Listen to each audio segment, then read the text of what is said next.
retenir, mesdames, messieurs, de ce qui fait l'actualité ce jour-ci, mais vu par les canards, quand je viens maintenant pour nous aider ensemble à les découvrir. Quand je viens maintenant, bonjour. Bonjour Léthodji, bonjour également à nos amis téléspectateurs. Mercredi, grand jour, parce que oui, la Sénat fera son arbitrage. Mais les quotidiens sont-ils dans l'annonce ou il y a autre chose de spécifique pour nous? Oui, il y a que sur le sujet que vous avez évoqué par rapport à la Sénat qui doit pouvoir non seulement recevoir la liste électorale apurée, pour pouvoir donc s'apprêter davantage pour la tenue effective de ce scrutin. Il n'y a que des réactions fusent de partout, ne serait-ce que pour non seulement respecter la date du 6 avril comme impératif en termes de fin de mandat du président Patrice Talon. Et ça ne vient pas de n'importe qui cette fois, c'est l'ancien président Boni Yayi à qui Talon a suscité, qui a donné donc de la voix. Ça a suscité autant de réactions, tout comme Rekiat Madou qui a demandé que les parrainages soient libérés. Et là-dessus, Daniel Eda aussi, candidat à cette même élection, en tout cas a adressé une lettre au chef de l'État dans ses bons offices, histoire donc d'amener les électeurs à prendre conscience de ce que la question du parrainage est chrysogène. Eh bien, il n'a pas été donc écouté et il a fait donc cette requête à l'endroit du chef de l'État. Je crois que c'est ces sujets-là qui dominent largement l'actualité, sans oublier que la séance de travail que le représentant de l'ONU dépêché au Bénin dans le cadre de cette présidentielle a quand même eu des séances de travail avec des acteurs politiques. Certains canards aussi en ont fait cas. On va donc y aller. La politique s'invite au premier rang. Quand je viens, on démarre avec Dynamisme Info qui en manchette ce matin affiche lettre ouverte au chef de l'État au sujet des présidentielles. Daniel Eda appelle à surseoir au parrainage pour déverrouiller les élections. Et pour déverrouiller les élections, Rekiat Madougou propose aussi à la une de ce journal, s'ils sont aussi sûrs d'eux-mêmes, alors qu'ils ouvrent le jeu. Et le journal de poursuivre présidentiel d'avril 2021, il lance un appel au consensus et rappelle le terme du mandat en cours et puis séance de travail à propos de la présidentielle avec l'ONU, l'opposition intransigeante sur le respect des décisions de la Cour africaine des droits de l'homme et des peuples. L'Afrique en marche, mission de bons offices. Mohamed Ibn Chambassa Cotonou, le représentant de l'ONU face aux partis politiques. Et puis, au nom de la paix, croisade d'éveil civique chez le patron des catholiques. Et puis, après son assassinat manqué, évacuation de Gani Oussoglo, qu'est-ce qui bloque réellement? En tout cas, des manœuvres de la France-Afrique aussi se demandent ce journal dans le cas d'espèce. Le journal Le Matin appelle donc de Boni Yayi à l'union sacrée de toutes les forces vives de la nation. Avalanche de réaction, note le canard.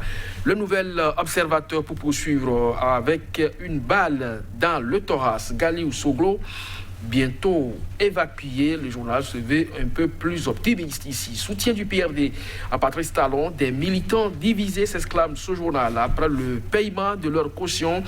Le duo Joël Aïvo Moïse Kérékou, plus que jamais déterminé. Le journal Le Pays émergent, présidentiel d'avril 2021. Le cri de cœur de Rekiat Madougou, la candidate du parti Les Démocrates libérés. Les parrainages, élections au comité olympique et sportif, il y a élections un peu partout, je l'ai dit. Les manœuvres de fin de mandat du président Julien Minavoa ont repris, écrit simplement ce journal. Matin libre pour poursuivre présidentiel de 2021 en justifiant sa non-participation. L'UMPL tacle les partis de l'opposition ayant déposé leur dossier. Et puis rapport de l'élu sur la démocratie en Afrique. Le Bénin recule de 3 places. Puis Banikwara en cavale après leur forfait. 3 présumés braqueurs rattrapés. Et puis un fait quand même pas négligé. Écroulement d'une dalle à Blangandan. 2 morts, dont une femme enceinte. Et je crois que c'est avec ce journal que nous allons refermer la une pour le compte de ce matin. Merci à vous, Kodovi Ametono. Nous allons démarrer exactement là où vous avez commencé avec Dynamisme Info. Oui. Beaucoup de titres, je ne sais pas lequel. Oh, Adida, cet appel, c'est pas croyable. Hein, à quelques...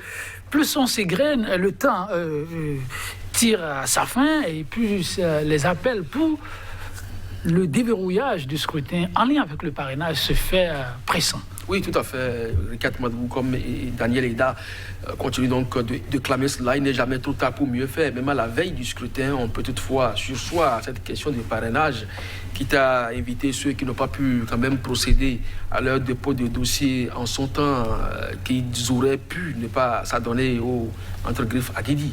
Vous vous rappelez cette expression, donc il faut tout faire pour être présent à cette élection. Je crois que c'est ce que Ricard Madougou et Daniel Eda sont en train de faire.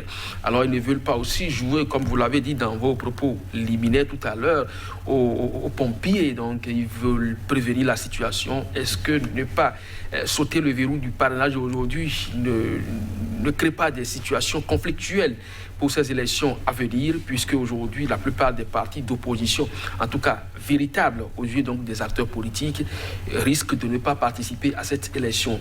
Alors ceux qui sont là sont appelés des partis satellites, c'est qui visiblement pourront bénéficier de cette question de parrainage, et d'aucuns se demandent également pourquoi sur 159 parrains, une seule formation politique, en tout cas un seul candidat ou duo de candidats puisse bénéficier d'au moins 138 et donc le reste aux autres. Alors c'est des préoccupations quand même à ne pas négliger, et ces acteurs politiques aujourd'hui engagés dans la course estiment quand même qu'il serait bien, et pour une certaine transparence et équité également, qu'on puisse sauter donc ce verrou, histoire de permettre à tous ceux qui non seulement justifient quand même de l'obtention de leur quitus auprès des impôts, et également jouissent de leurs droits civiques et politiques, puissent véritablement prendre part à cette élection là-dessus.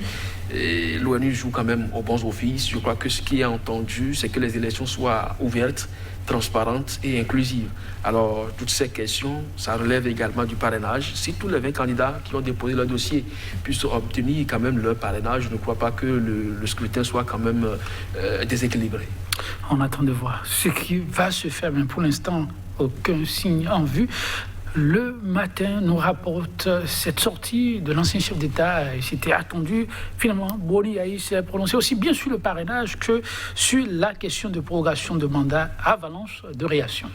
Oui, ça ne devrait quand même pas surprendre à partir du moment où le président Toumabo Yayi reste déterminé et accroché donc au Bénin. Il le dit toujours, c'est notre patrie commune. Donc c'est lui qui a passé le flambeau au président Patrice Talon au terme de ses 10 années au pouvoir, mais fait 2 fois 5 mandats. Donc il se dit, il n'est pas question que l'on aille au-delà donc du mandat constaté par un procès verbal. Là-dessus, pour le président Boni Yayi, le mandat du président Patrice Talon arrive donc à expiration le 6 avril à 0 heure, 0 minute, 0 seconde et 0 tiers. Alors, si on devait donc s'en tenir à cela, eh bien, il ne devrait pas avoir quand même de réaction. Alors, il y en a qui ont approuvé sa sortie, mais il y a beaucoup, surtout au niveau de la mouvance, qui n'ont pas apprécié cette sortie du chef de l'État et qui pensent que c'est un pyromane. Donc, on l'a écrit officiellement, là, il ne faut pas se cacher de le dire. Il y a même des réactions des gens qui ne parlent plus depuis un certain temps, qui ont surpris plus d'un. Donc, c'est dire simplement que cette sortie du président Boni Yayi, oui, ça peut-être vient à point nommé, mais ça n'a pas plu forcément dans le camp de la mouvance. En tout cas, le droit à la différence et l'Afrique en marche qui nous amène vers le clergé face à la situation délétère, désormais croisade pour l'éveil civique, voilà. Oui, je crois que nous les avons interpellés plus d'une fois sur ce plateau. Aujourd'hui, ils sont en train de jouer quand même un rôle non moins négligeable, mais on les attend beaucoup plus. Parce que aujourd'hui, que ce soit l'Église catholique, vous vous rappelez ce qui s'est passé au Rwanda, c'est même au niveau donc, des diocèses qu'on est allé exécuter des citoyens. Alors, personne n'a intérêt à ce que cela arrive. Et je crois que le président Boni Yayi, dans son adresse aussi, a souligné cet aspect des choses. Ce n'est pas dans la guerre, dans la division qu'on construit une nation. Donc la paix, ça passe donc par ce que l'Église est en train de faire aujourd'hui. Et nous voulons que les responsables de l'Église catholique soient beaucoup plus exigeants envers les acteurs politiques, aussi bien de la mouvance que de l'opposition, afin qu'un terrain d'entente soit trouvé, parce que c'est encore possible, et pour que non seulement on respecte le mandat constitutionnel du président Patrice Talon, on peut écouter la date donc des élections. Aujourd'hui, maintenant, si on doit aller au 11 avril, comme prévu aujourd'hui par les tests, et que cela soit clairement défini, et que les citoyens puissent véritablement se fixer, parce que à l'allure où ça va, ça tire dans tous les sens, on ne comprend véritablement rien, et si l'ONU s'est dépêché à nos cheveux, ce n'est pas par hasard. En tout cas, on suit de près que devient maintenant Matin Libre. Lui, il a voulu s'intéresser à la santé démocratique du Bénin avec sa une. Tout à fait. Il y a autre structure qui aujourd'hui s'est intéressée donc à la vitalité de la démocratie en Afrique. Et d'autres simplement que le Bénin a reculé de 3 places alors 19e au plan africain et 102e au plan mondial. Je crois que oui, pourquoi pas. Ça traduit quand même la bonne santé de la démocratie dans le pays. Ce recul, même si ce n'est que de 3 places, ce n'est pas grave. Mais si on peut corriger les choses, oui, parce que ce sont surtout la vitalité démocratique à travers donc l'alternance, donc les élections. C'est sur ça la structure s'est basée pour faire donc son rapport et nous tendons encore vers une période électorale des plus difficiles. La période présidentielle, ça intéresse plus d'un.